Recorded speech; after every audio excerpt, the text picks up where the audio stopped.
All right. Welcome, writers, to the Writer's Room, where I help you tell your story and answer your story questions. My name is TylerMowery, and I've helped writers sell screenplays to Hollywood and worked with indie filmmakers across the world. If you'd like to develop your story with me, click the top link in the description, get my story framework for free, and let's write some stories. What's going on, everybody? Welcome to another live stream. Hello, Alex. Good to see you here. Good to see Steven in the Discord. Josh, of course, my man in the Discord. Zilch in the Discord. Hello, hello. Good to see Joseph. How are you all doing today? We are back once again. Good, good. Good, good. I hope you guys had a chance to take a look at those frameworks. Hopefully yesterday's stream going through those frameworks was useful for you. And yeah. Today, I have a little bit of just an interesting starter idea that I'm going to run with. Because I want to attach feeling back into the story circle a little bit. My cords are all tangled here. I know that structure can feel like this very unemotional type of thing. Hey, Mateo, welcome to the live stream. Glad to have you here, man. So I think structure can feel very unemotional, and that's just the nature of talking about beats and points and these kinds of things. However, I do think it is important to get a sense of the feeling of what you are writing when you're writing a story, because obviously we are trying to move people emotionally through the stories that we're telling. And so if we're going to think about this, so let's take our usual story circle here, right? Symbol you guys have seen over and over and over again. I always need to draw the circle first before the lines. Circle first, then the lines. So in a feature screenplay,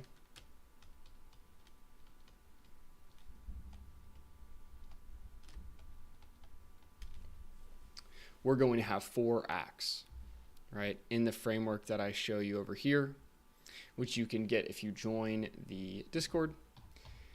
Down here, I express 4 acts in a feature length screenplay. We got our act 1, we have our act 2, the first climax, we have our act 3, the new setup, and then we have our act 4, the final climax. There are 4 acts. In the same way, there are 4 quadrants to your story circle. These can be act 1, act 2, act 3, and act 4. And within this, right, we talk about these structural beats and we say, okay, this is your character, this is your want, this is your inciting incident here, right? The story really sends us off from this point 3. This is our, essentially, it's referred to as the adapt by Dan Harmon. I like to call this the choice, or the initial choice, because it's the choice that is made to solve the inciting incident. We have our want achieved down here at the bottom.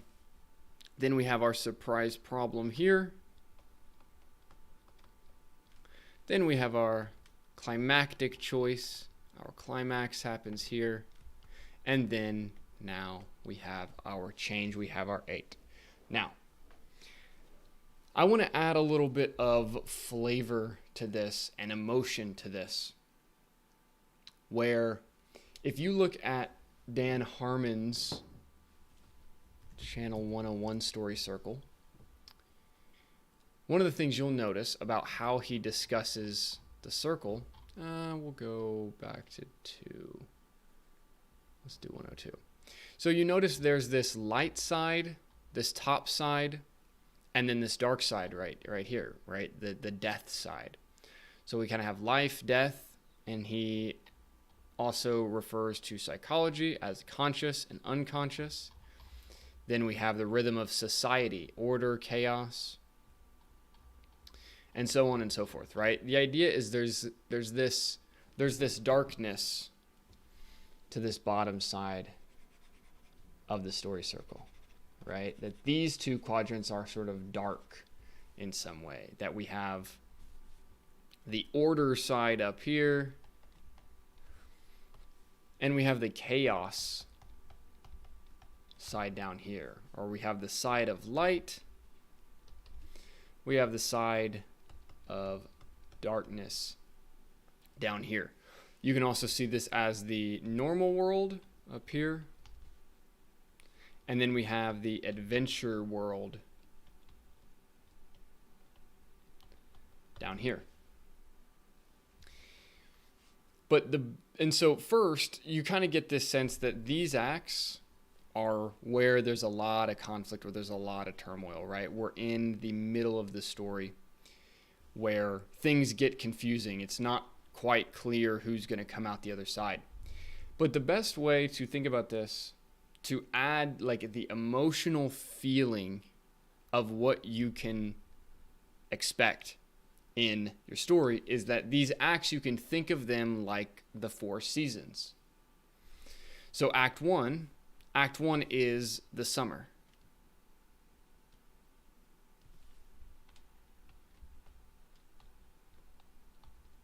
Right? Things start off pretty bright, good, happy. There's a lightness to Act 1. Your character has not truly been tested deeply yet. They're still in their initial belief and things seem okay. Act 2 is fall. Right? And notice even we seem to fall off from summer in the story circle. And so in fall, right, we're going into the depths, right? We're going into the darkness. Things are getting less clear, right? As we approach, if you split this down the middle here, as this is the lie side, right, your character's initial belief, then they go through this chaotic journey to discover the truth. This side is the truth side of the circle. We start to fall, and we get to this want achieved, which was started from this want, but the want is from the lie in many cases, right? So we have this sense that a character wanted something. They go on this journey to search for it. They get what they wanted, but that thing that they were looking for was not, it did not complete them. And what it really did was reveal a lie. And what happens usually is at your midpoint here, your character gets smacked in the face with the truth. So think about this from the sense of the seasons, right? If you, let's say you're living out in the middle of nowhere, and let's say you don't have electricity or water, these sorts of things, you have to prepare for those things in the summer months, right? In here, in the spring and the summer, because then when fall comes, you're going to be tested, right? When fall comes, the sun goes away, and now things are getting more dead, darker, less clear. And the truth of whether or not you have correctly prepared for the winter is now going to come forward, right? That's why the 6, this is the pay, right? This is the cost. This is the surprise problem, as I term it in a single act, where this act, Act 3 of 4, I've also called this Act 2B in previous videos. This is your winter, right? This is the dark night of the soul, right? This is where it's not so clear whether or not your character is going to make it out the other side, right? Because they encountered the truth. They are encountering the truth through this act, right? They were living in a lie. I don't need to prepare for winter. Everything's going to be fine, right? the summer months are here. Everything's awesome. We're going to party. We're going to have a great time. We're not going to do any work. It's going to be great. Fall comes. The land starts to get colder and colder and colder. And then once you get to this quadrant over here, now things are extra cold and you are tested because the sun is the farthest away it can be from you and you're out here in the darkness. And then we have our climactic choice that happens at the 7. And this is where the sun returns to us, right? This is spring. Where it seems so dark, things seem so confusing down here in the winter, but in the end, we come out the other side, spring has sprung, the sun returns, life comes back, and we have spring. And we return back above this line, back into the light, essentially, right? So when you're thinking about this flow and why this flow works the way it does, you want to attach a certain level of emotion to that. Like the sun goes through its own hero's journey every year, right? Like in the world around you, the sun is the main character, right? And so the sun brings life through spring and summer and then takes it away, right? There is a conflict or a duality, right? There's one side and the other, right? An A side and a B side here. And so in the same way, your hero is going through that same journey. And this is why you can make it have feelings of summer in your act 1, feelings of fall in your act 2. It could literally be the 4 seasons, or it can just be that feeling, right? That energy, that vibration that you're bringing to the nature of where that character is emotionally and where that character is in their beliefs. Because again, for your character, this is the journey of they have the lie here. Lie is tested for the first time here, and then is brought to a full test at the midpoint where they are smacked in the face with the truth. And now they're able to see the truth a bit more, but not fully. Things are still confusing. We're not quite sure how things are going to turn out. We're in this place of, well, clearly the lie isn't working that well, but I can't really do anything else except keep moving forward, right? And now we're moving through this winter time. Things are cold, things are dark, things are confusing, things are unsure, until we finally get to this climax. We go back into Act 4, and then ultimately your story climax would essentially be like right here. Truly. I know that this is a big story circle, right? So the 7 would be here on the big one, but if you looked at the story circle that is inside each of your acts, your 7 is going to be more on this side, right? Because you have this big story circle, right? You've got the 1, 2, 3, 4, 5, 6, 7, 8 big version of the story circle, but then you also have the act story circle that's happening in every one of these acts, right? So every act, you are walking through this exact flow, right?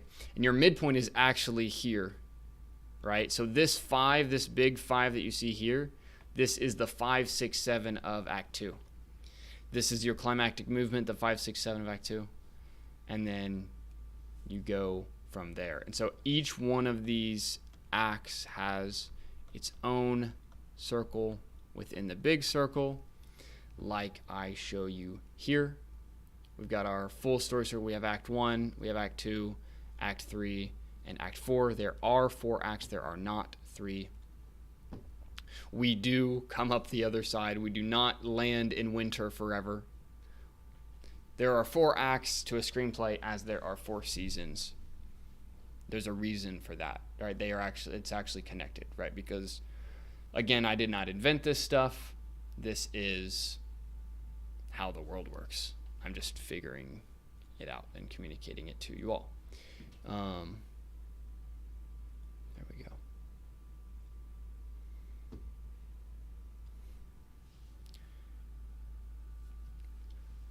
Mina says Requiem for a Dream uses 4 seasons as you described for acts. Cool. Mateo says, I instantly see all the parallels between 4 seasons and the 4-act structure. Excellent. I'm glad you do. That's very good to see. So that's essentially how it works, right? And so you have these... this is also why... I'm going to come down below because that's getting a little messy. Actually, what if I can do this? I'm going to bounce out a little bit. Place this over here so you guys can at least still see it. Can I do... I wish it would let me choose.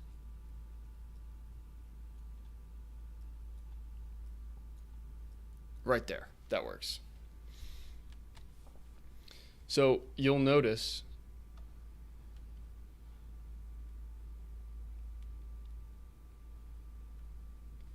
that when you split it in half as well, right, thinking of it as one side and the other side, this is also important because we have essentially, you can think about this point being your like dark climax. Okay. Right. So, because we have Act 1, we have Act 2, we have Act 3, we have Act 4, right? We've got summer, fall,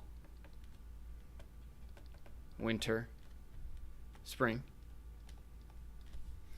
This is your dark climax, right? When we're in these chaotic adventure acts, things are not so clear, right? We're in the chaos, we're in the disorder. Our brains are being rewired for this new for this new truth that we're learning, right?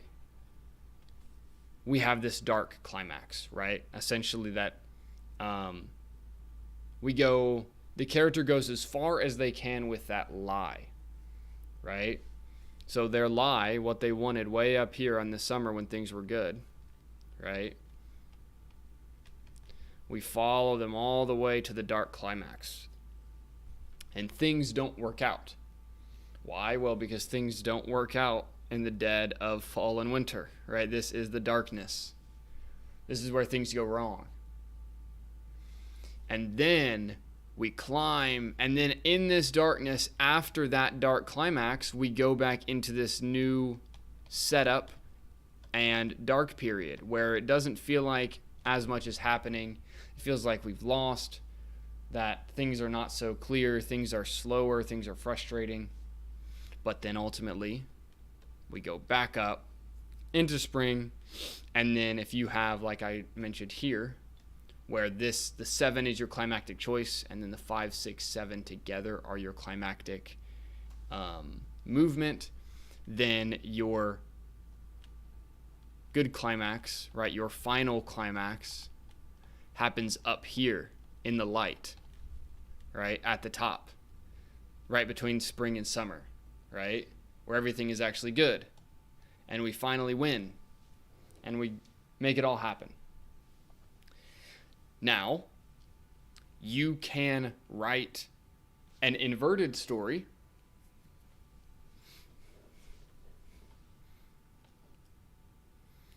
where you decided to say, you know what, I actually want to tell an evil story or a dark story.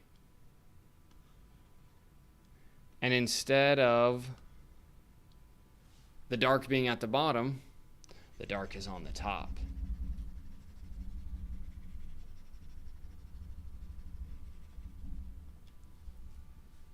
And then fall is here, and winter is here, and spring is here, and summer is here. And so then your midpoint climax here, this would have been the good climax. So in the story, it can still be the good climax, and then this is where everything goes horrible, right? This is your horrible ending, right? When the character, this is your, maybe a better way to say this is simply your tragic ending, right? Where your character ends their story in the dead of winter, right? In the darkness. They don't make it out the other side.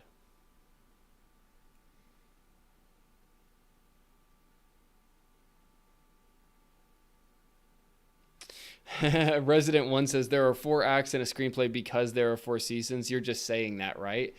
No, there's 4 acts to a story. So like I'm saying that for a screenplay specifically because in a screenplay, well, it just makes sense to have 4 acts. All stories are going to have this particular flow. So it just depends on, like, you always have 4 movements essentially, right? You always have 4 beats, or like you have 4 movements going on. And so there are 4 acts in a screenplay because there's 4 seasons, kind of, yes. Like, actually, sort of, yeah. You can split it into 2 acts if you want, like the light act and the dark act or whatever. But ultimately, yes, like there is a reason that lines up. It's not for no reason. Like I'm not just making it up that this aligns. Like it aligns because a story is a natural thing. It's a naturally occurring thing that happens where the light interacts with the dark, right? That's what's happening. That's what philosophical conflict means. And so, yes, there is a reason that this is connected, because this is what we see in real life, right? Look around you, right? You have the sun and you have the moon, right? Because you have the day and you have the night, and you have the light part of the year, right? Spring and summer. And you have the dark part of the year, right? Fall and winter.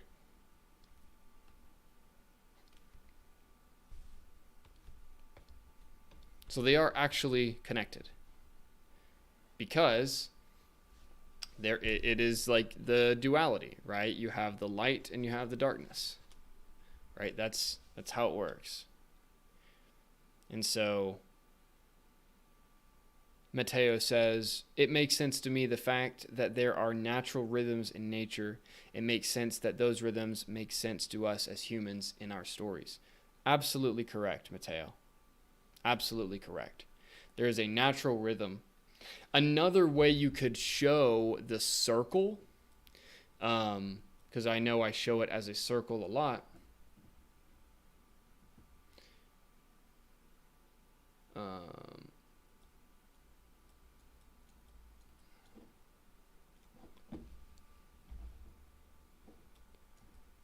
You could have this like this. Let me draw that again. There we go. That's pretty good. So you could also draw your story circle like this if you wanted. And you kind of have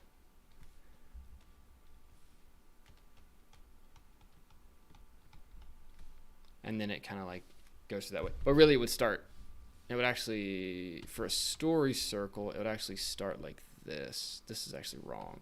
It would be, you'd start it here. So it would go whoom, whoom, whoom, like that. That's how, so then this would be Act 1. Then you've got Act 2, Act 3, Act 4.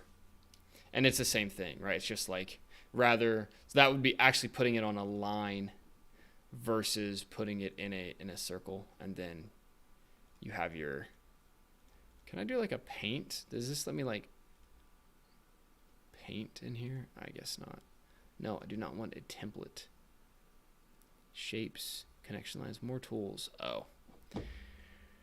Maybe I'll eventually pay for this whiteboard that I use all of the time.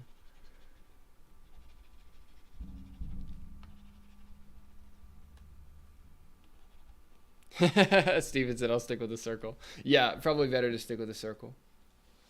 Zilch says, to be fair, the fact that there are 4 seasons is just as arbitrary as 4-act story structure. It's convention drawn from centuries of empirical evidence.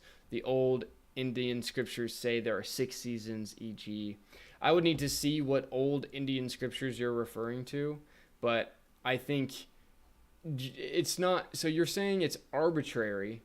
It's convention drawn from centuries of empirical evidence. That makes it not arbitrary, right? Like it is patterns that are looked at from centuries of evidence like you're talking about. That makes it specifically, like, is it art? Like any symbol, this symbol is obviously not the actual representation of the 4 seasons, right? It is a symbol. Everything on that you're looking in front of you is symbols, human created ideas, right? And so of course they are symbols in that sense. They are quote unquote arbitrary in the sense that human beings made them. But to understand what is going on in our world, we create symbols to share with others so that we understand what's going on around us.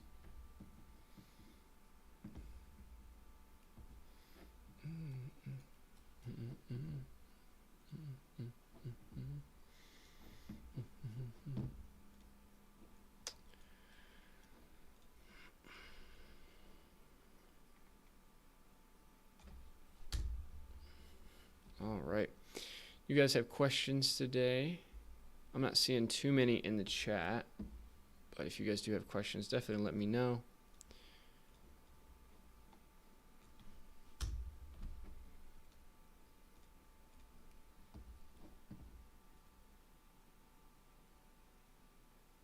I don't disagree at all. I was just saying that it shouldn't be some incredible coincidence that the number of acts and seasons is the same.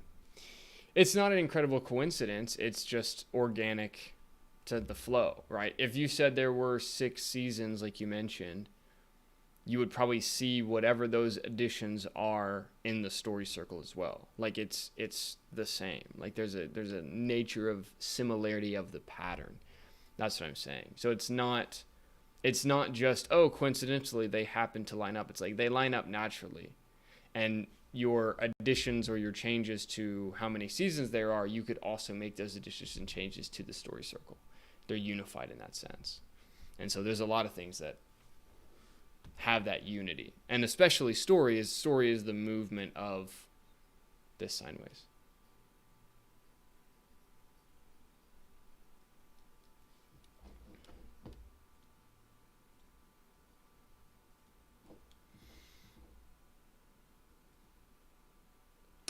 Tom asks, is it possible to use quadrants to create your character?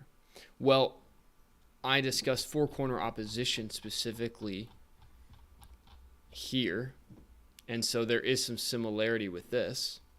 So in 4-corner opposition, you essentially have, this is not a story circle, but it is a 4-corner here, right? Where you have your protagonist who believes their lie, right? So they are in that position, they believe the lie. And from their perspective, right, they're a good guy. So Walter White, let's say, is not a big picture good guy in Breaking Bad, but from his perspective, he is the good guy, and therefore he sits here, but he does believe the lie. And the antagonist is very likely also going to believe that lie. And they are seen as a bad guy. They are a mirror of the protagonist here. And then on the other side, you have your character who holds the truth, whoever that may be. And then this is a trickier one, but this can be your fake opponent. This can be a character that sees the truth and is seen by your protagonist to be a bad guy, and maybe they are in opposition. But that could change as the protagonist realizes the truth and then arcs in this direction. So you can definitely create her toxic ex. Oh wait. It says back to the ice. Is there a difference in structure? Okay, I'll read that in a second. It can essentially work like this, right? So you're not creating an individual character. I mean, I guess you could maybe create an individual character based on this, but I think that would be difficult because you're trying to do all this internal work, where in a story it makes a lot more sense to just put that in the external. Zilch, I see you've got something to say. What's going on, man?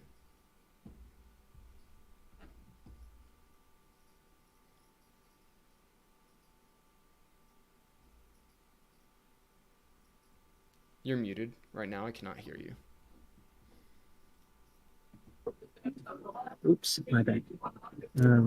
I apologize in advance. The cafe just suddenly. So when you were talking about the different types of story structure, I felt it pretty cool that you brought in the tragic story structure with us starting and ending in the dark seasons. When I'm working on a short film that is potentially like this, and when I was reading The Anatomy of Story for John Freeland, I came across the variant of model argument. I think this is something you're familiar with. So the first type of story cycle is the traditional good versus bad, and you start and end in the summer, and then you have this tragedy, you start and end in the winter.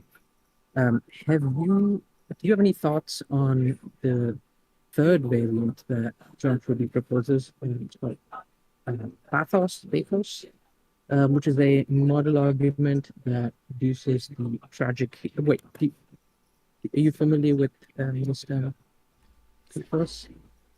Let me grab the book. Do you know what page it's on? Yeah, it's well, I'm reading from a new book, but it is. It's in chapter 5, model argument, and in that there's a chapter called variants of model argument. I can also post the relevant paragraph in the chat.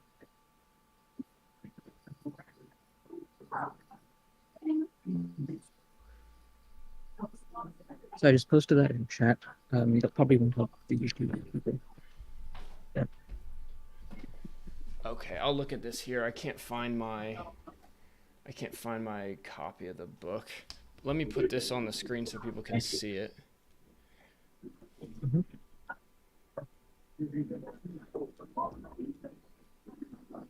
So what I think is interesting here is usually there's a self-revelation.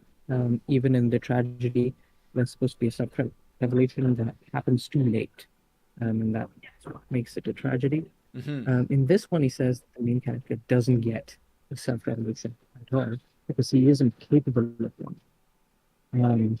Because his opponent is far too powerful for him, and maybe a system of set forces that the hero cannot comprehend.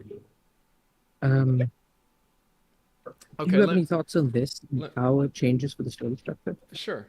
Let me take a read of this, and we'll go from there. So pathos is a moral argument that reduces the tragic hero to an everyman and appeals to the audience by showing the beauty of endurance, lost causes, and the doomed man. The main character doesn't get a self-revelation too late. He isn't capable of one. Interesting way to say that. He is not capable of a self-revelation. That is such a strange thing to say, but he keeps fighting all the way to the end. The moral argument works like this. The hero has a set of beliefs and values that have atrophied. They are out of date or rigid. The hero has a moral need. He is not just a victim. His goal is beyond his grasp, but he doesn't know it. His opponent is far too powerful for him and may be a system or set of forces that the hero cannot comprehend. This opposition is not evil. It is simply impersonal, uncaring, and very powerful. The hero takes immoral steps to win and refuses to heed any warnings or criticisms from his allies.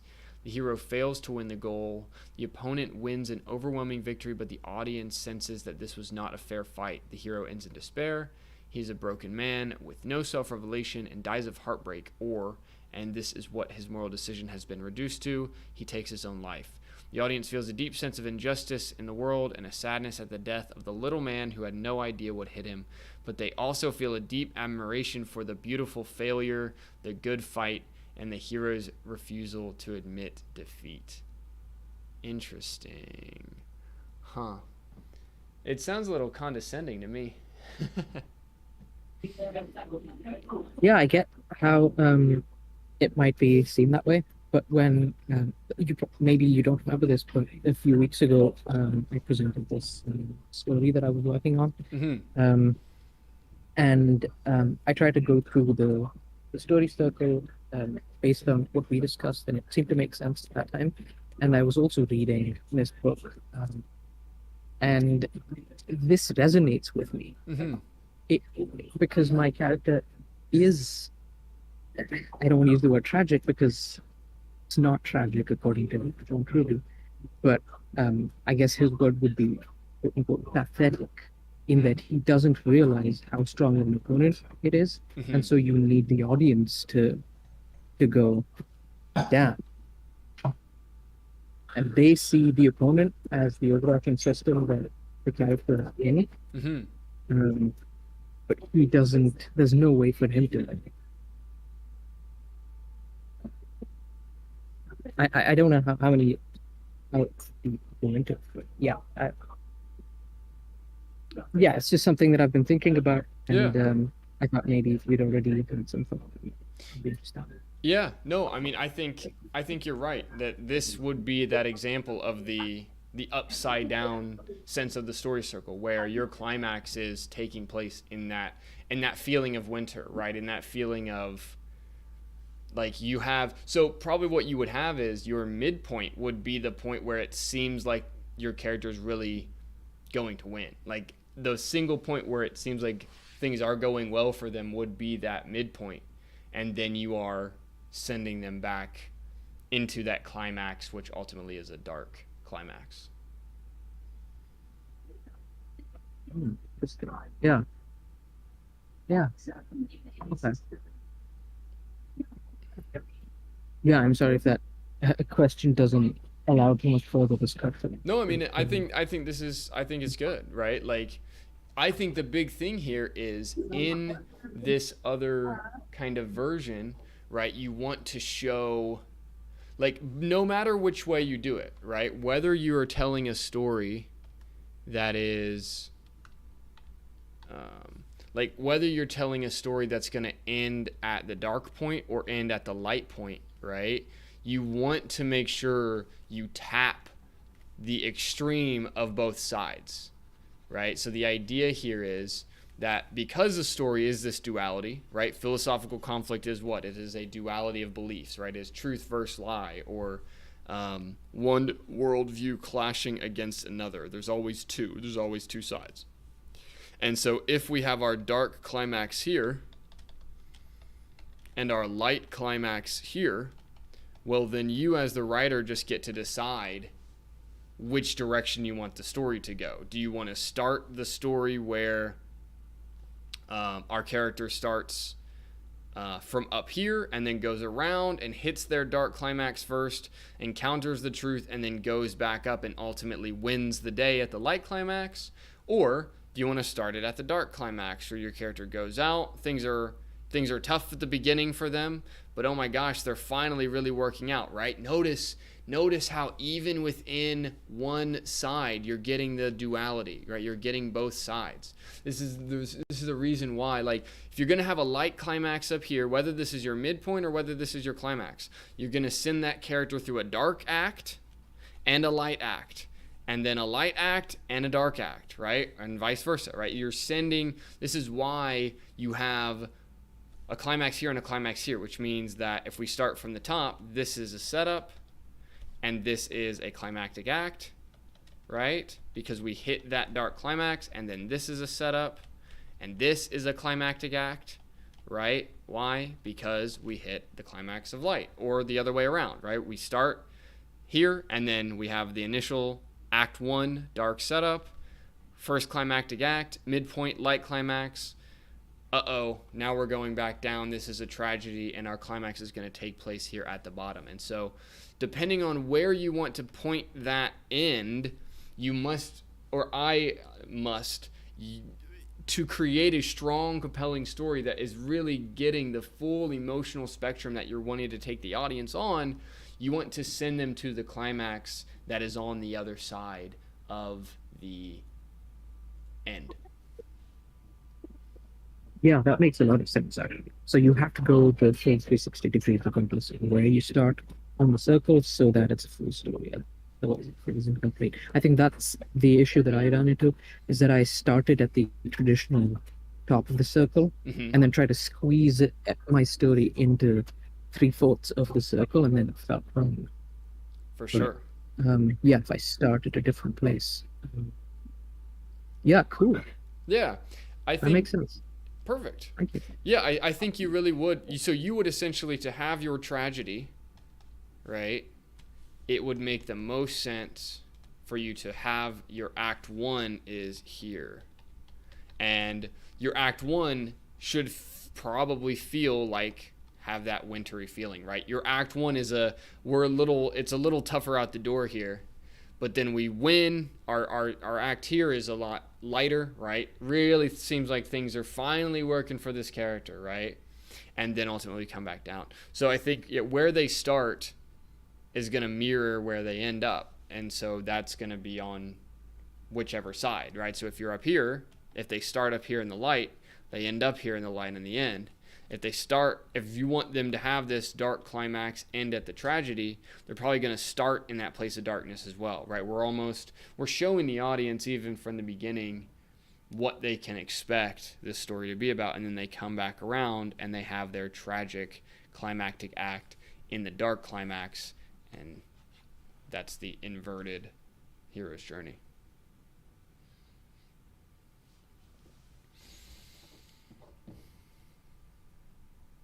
Awesome, Zilch. Thanks for hopping on. That was a really intelligent question.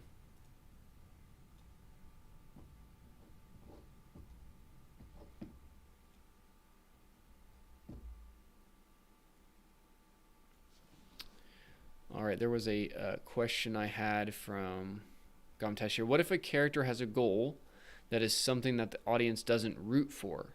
Like, say, our protagonist is trying to get back to her toxic ex. Is there a difference in structure? There is not a difference in structure. What's happening there is your character has a lie, right? So if we say that we've got this character, right? Character, they have a desire in the 2. They desire that is sprung out of their lie. That's what's going on, right? So their lie is, I want my toxic ex back. We encounter problems. We encounter an opportunity to make that happen, right? Opportunity/problem, right? We get an inciting incident, unfamiliar situation at the 3. Now, your character makes the choice. I'm going after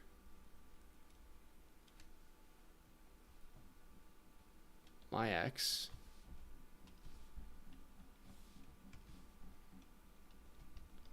And then the 5 would be gets the ex back, right? And because this is the lie side of the circle and this is the truth side, what happens is she gets the ex back at the 6, and what does that do? Well, it sends her into the winter of your story, right? It sends her into the cost, into the pay, into being smacked with the truth that, hey, maybe I left this guy for a reason. Maybe he wasn't so helpful for me. Maybe he wasn't so good for me. And so now we're going to come back up, and in the final act, in Act 4, your character is going to have another climactic choice to make. And that climactic choice is going to be, am I going to stay with this person or not? Right? Am I fundamentally going to stay with this person or not? And if you want her to have that change arc, she realizes the truth. She says, no, I'm not going to stay with this person. Goes through her arc, and now she is changed. Right? Now she understands through this story that I don't want to have my toxic ex back, right? This desire that I had at the 2 was motivated from a dark place. This was not something that was good for me. This was something that was bad for me. This was my lie.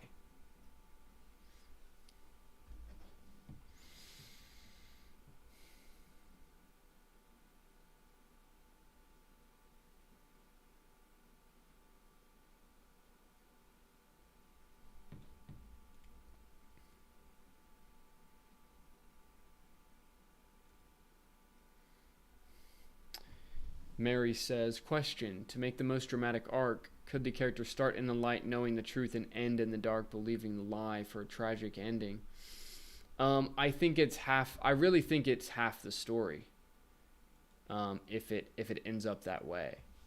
So if you start your character up here at the top and then you simply end them down here in the lie, you have told half the story. That's why it is a circle. It must return to have fullness, to have completion. The sun goes all the way around, right? Like there's a completion that needs to happen. You essentially have one half of your story. If you start a character in the light, bring them down into the darkness and end, you've told half a story from my perspective.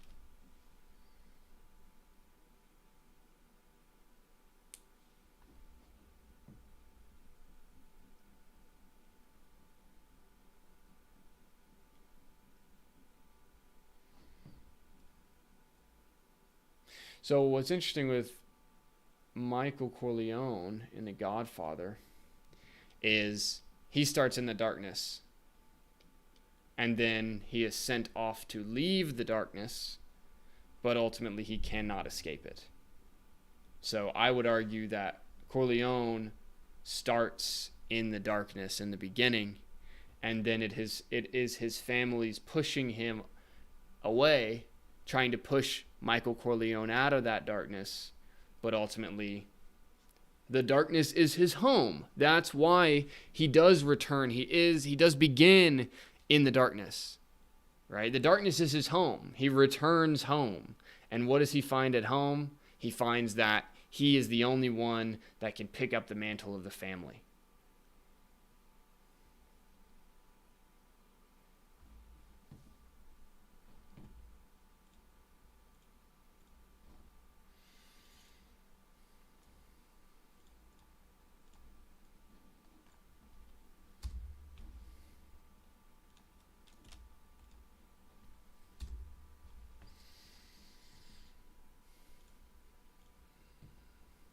You're welcome, Kamtesh.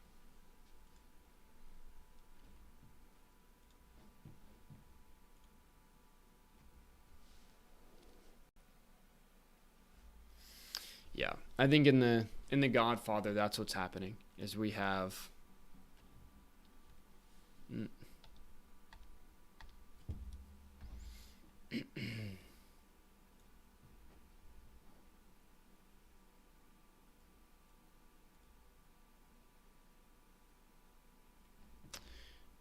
yeah, so when Michael Corleone, Joseph is saying, Michael Corleone is saying, that's my father, Kay, that's not me. Isn't that the side of the law? So that's just something that Michael is saying, but his position is as part of the family. And he does a lot of lying to Kay. That's one of his favorite things to do in the story. And he believes that at that time, right? His lie, Michael's lie, is the fact that he's not part of this family. So if we have this inverted story circle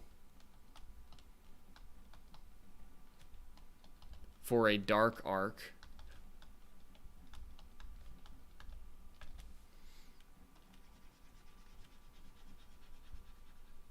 We start in the darkness. So we have a character who starts in darkness. Right? So Michael Corleone, he is in darkness from the beginning. And then ultimately, his want and the family's want for him is to get out, right? To get out of the family business, right? They don't want him to be involved in all this.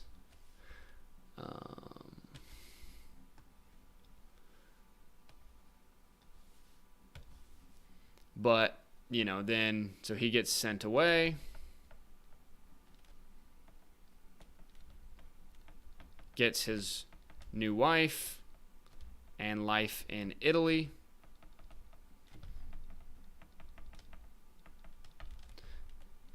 That life is taken from him.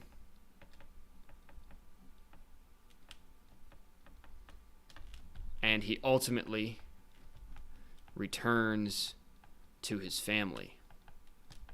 He returns from whence he came, from the darkness where he came. And so his lie, what's interesting about his lie is like, this is where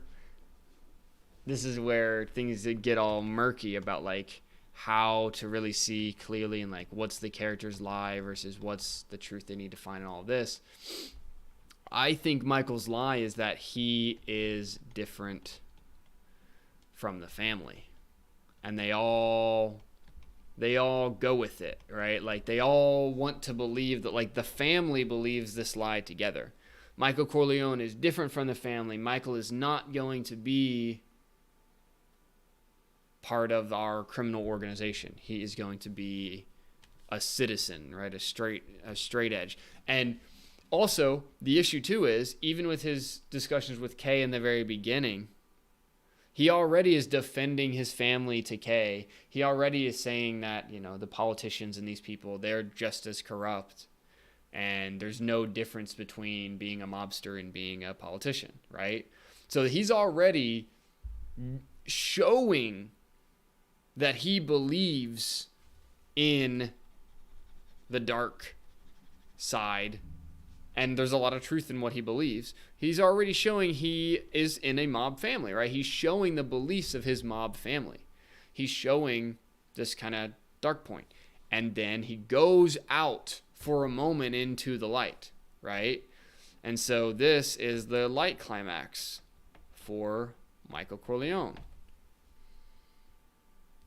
He goes out here. He's got his wife. He's got his place in Italy. He's got this nice, relaxed, comfy life. And then he is brought back into the darkness from whence he came.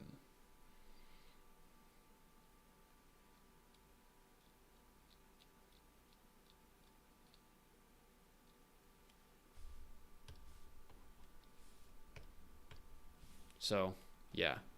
That's kind of fun, thinking about the inverted story circle. So it's going to have an effect on your Act 1 and your Act 3 and your feelings of what's happening up here. So your Act 1 is your winter. And then, right, we have a fall arc, right? That's what we see. Or, excuse me, this is Act 4. I'm being confusing. This is Act 4. But we have a fall arc, right? Takes place in fall. We start with winter, but then we have spring, right? And that's what happens with Michael Corleone, right? Act 2, he goes, he gets out, things are going well. Act 3, he has a sad summer. His summer life, his spring life is taken from him, and he falls, goes into the fall, and re-enters the old world of his family.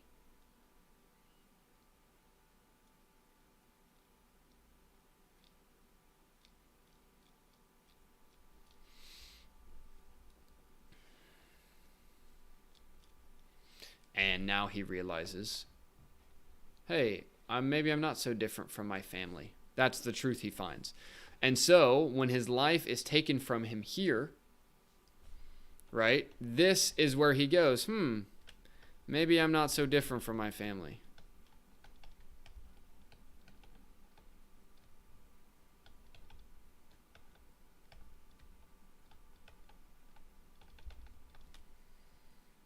And already, in the earlier parts of the movie, he's doing stuff. He's always doing, like, he just believes the whole time that he's not part of the family, and yet his actions prove otherwise the whole time.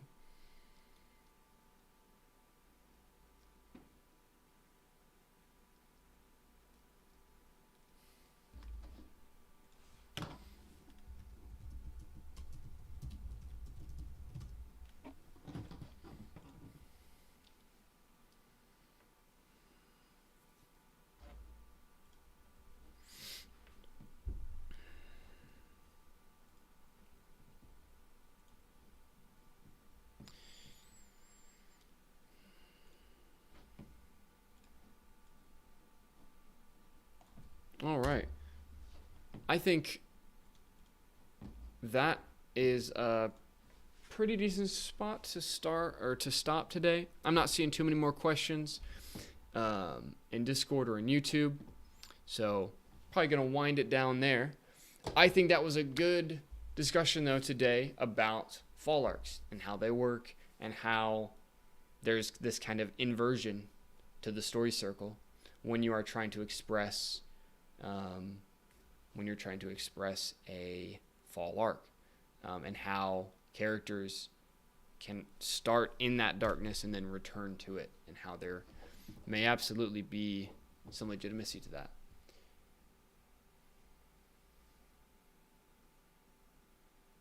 Tim's talking about Wyland. Yes. Yeah, K.M. Wyland, she has some good stuff on character arcs. She has a book on character arcs as well. That's pretty good read. Creating character arcs. And then she also has this website here, if you guys want to check that out.